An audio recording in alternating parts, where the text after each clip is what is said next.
Hello and welcome to Football Daily. Today we've teamed up with talkSPORT to bring you an 11 of the funniest players in football. Goalkeeper, José Luis Chilavert. Starting off between the sticks, we have Paraguayan legend José Luis Chilavert. The big man was an intimidating figure and he knew it, once telling reporters, "With the face I've got, I have to play the bad guy." Unusually, Chilavert took penalties and free kicks, scoring more than 60 career goals, including 8 for Paraguay. And when asked about his market value, he said, "I don't know what a Chilavert would be worth at today's prices, but I'm sure it'd be a lot of money. There aren't many keepers who can get forward and score goals." Defender, Emmanuel Abue. First up in our three-man defence is ex-Arsenal and now ex-Sunderland right-back Emmanuel Abue. The Ivorian is always entertaining, with his unconventional warm-ups and dodgy dress sense impressing more than his defensive work during 7 years in North London. Abue's antics made him a cult figure, from dancing in front of the fans to trying to steal the man-of-the-match champagne. And at a party at Gilberto Silva's house, Emmanuel Adebayor recalled panicking after someone jumped out at him wearing a tiger suit and roaring. "But then I saw him," Adebayor said, "and I thought, oh, it's only Abue." Defender, Robert Huth. German giant Robert Huth has been a huge success since joining Leicester in 2015, and his Twitter account is pretty special too. After sealing a move from Stoke, he tweeted, "Now the sexy football show rolls into Leicester," and thanked his square head when he scored the winner against Spurs. Huth has also posted pictures of himself committing particularly bad tackles with the hashtag #PlayOn, claiming that crying on the pitch should carry a 3-match ban, and he's found time to talk ex-teammate Jonathan Walters. Defender, Christian Fuchs. Huth is not the only fox who makes our team, as left-back Christian Fuchs completes the back line. The Austrian was convinced to leave Schalke by Nigel Pearson, but the manager was replaced with Claudio Ranieri before Fuchs arrived in England. But he adapted quickly and gained the love of the fans, after he and Huth filmed themselves twatting footballs at each other and playing a painful version of rock, paper, scissors with Shinji Okazaki. And it's hard to imagine any footballer coming up with a better hashtag than "No Fuchs Given" anytime soon. Centre mid, Jimmy Bullard.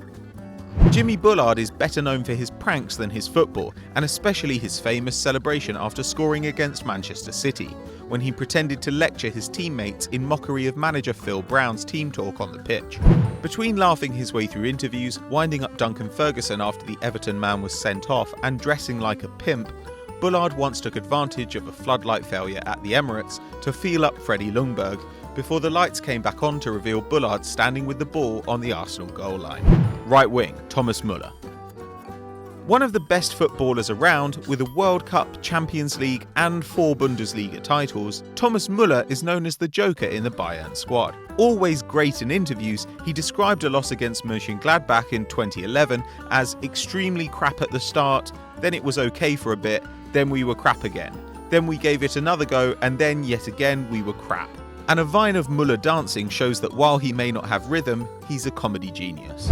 Left wing, Lukas Podolski.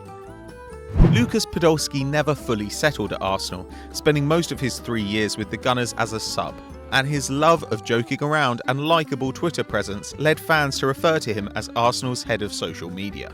Poldy told fans he'd rather retire than ever play for Tottenham, and photoshopped Ashley Cole into an Arsenal team photo, while he and Bastian Schweinsteiger trolled each other throughout Germany's 2014 World Cup campaign. Centre mid, Paul Gascoigne.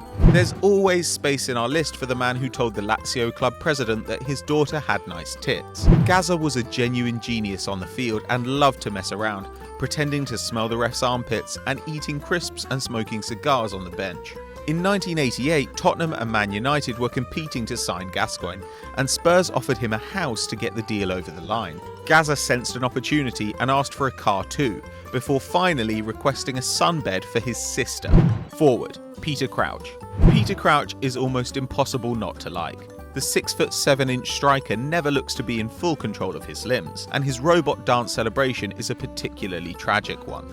But Crouch is a great interviewee, giving honest answers instead of the same old rubbish about hard work and passion and having faith in the gaffer. And he made himself a hero when a reporter asked him what he'd be if he hadn't become a footballer. "A virgin," he replied. Forward, Eric Cantona.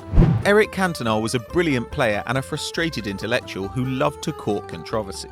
The former Red Devil said that the best moment of his career was kicking a fan in the face, and he got himself blacklisted from the French national team after calling boss Henri Michel a sack of shit. But his funniest moments were mostly unintentional, like in the press conference following his ban for the Kung Fu kick. Cantona said, "When the seagulls follow the trawler, it's because they think sardines will be thrown into the sea." To this day, no one has much clue what he was talking about. Forward, Mario Balotelli. There are so many amazing Mario Balotelli stories that it's hard to pick the best. The former European golden boy drove into a women's prison to see what it looked like, played on his iPad while on the bench for Italy, and set his house on fire when he let off fireworks indoors. And when stopped by the police for speeding, Mario was asked why he had £5,000 in cash on the passenger seat. "Because I'm rich," he said. If you enjoyed this video, head over to the Football Daily, and while you're there, be sure to give us a sub and check out talkSPORT's Kiss, Marry, Avoid with Luis Suarez, Messi and Neymar by clicking right here.